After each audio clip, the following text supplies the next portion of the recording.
జమ్మూ కాశ్మీర్లోని పహల్గామ్లో 26 మంది పర్యాటకులను పొట్టన పెట్టుకున్న ఉగ్రవాదులను కఠినంగా శిక్షించాలని టీడీపీ రాష్ట్ర కార్యదర్శి వాహిద్ హుసేన్ అన్నారు. అసలు బాసిన పర్యాటకుల కుటుంబాలకు ఆయన తన ప్రగాఢ సానుభూతిని తెలియజేశారు. అత్యంత విషాదకరమైన, అత్యంత జుగుప్సాకరమైన, అత్యంత కిరాతకమైన ఘటన మన అందాల కాశ్మీర్ పహల్గామ్లో జరిగింది. ఈ యొక్క ఘటన అత్యంత పాశవికంగా, కిరాతకంగా ఎవరైతే చేశారో వాళ్ళని మనము ఒక నరరూప రాక్షసులుగా మనం వాళ్ళని అభివర్ణించవచ్చు. దీనికి కులము, మతము, జాతి, ప్రాంతము ఇటువంటివి ఏముండవు. వీళ్ళు రాక్షసులతో సమానం. ఇటువంటి రాక్షసులను మనము సంహరించాలి. వీళ్ళ మీద మనము వెంటనే మన ప్రభుత్వం వీళ్ళ మీద చర్యలు తీసుకోవాలని చెప్పేసి మనం గట్టిగా డిమాండ్ చేస్తున్నాం. 370 ఆర్టికల్ వచ్చిన తర్వాత భారతదేశ ప్రజలందరూ సంతోషంగా ఉన్నారు.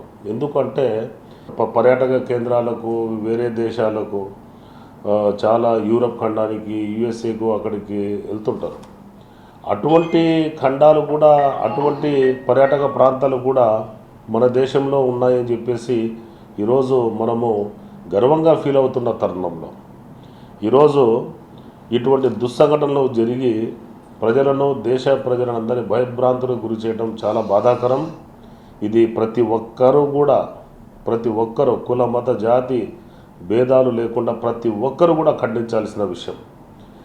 ఈ యొక్క 26 మంది ఎవరైతే చనిపోయారో వాళ్ళందరినీ మనం మనస్ఫూర్తిగా వాళ్ళని భగవంతుడు వాళ్ళకి శాంతి చేకూర్చాలని చెప్పేసి వాళ్ళ కుటుంబ సభ్యులకు ఈ యొక్క బాధను దిగమింగుకునే ధైర్యాన్ని కల్పించాలని చెప్పేసి నేను భగవంతుని కోరుకుంటూ, మేము భారతదేశ ప్రజలందరూ కూడా వారికి అండగా నిలబడాలని, ఇటువంటి కిరాతకులను వెతికి వీళ్ళని అంతమొందించే వరకు ప్రభుత్వానికి ప్రతి ఒక్కరు భారతదేశ పౌరులు మద్దతుగా నిలుస్తారని చెప్పేసి ఈ యొక్క 26 మందికి ప్రభుత్వం సహాయ సహకారాలు అందించాలని, కుటుంబాలకు ధైర్యం అందించాలని చెప్పేసి నేను కోరుకుంటూ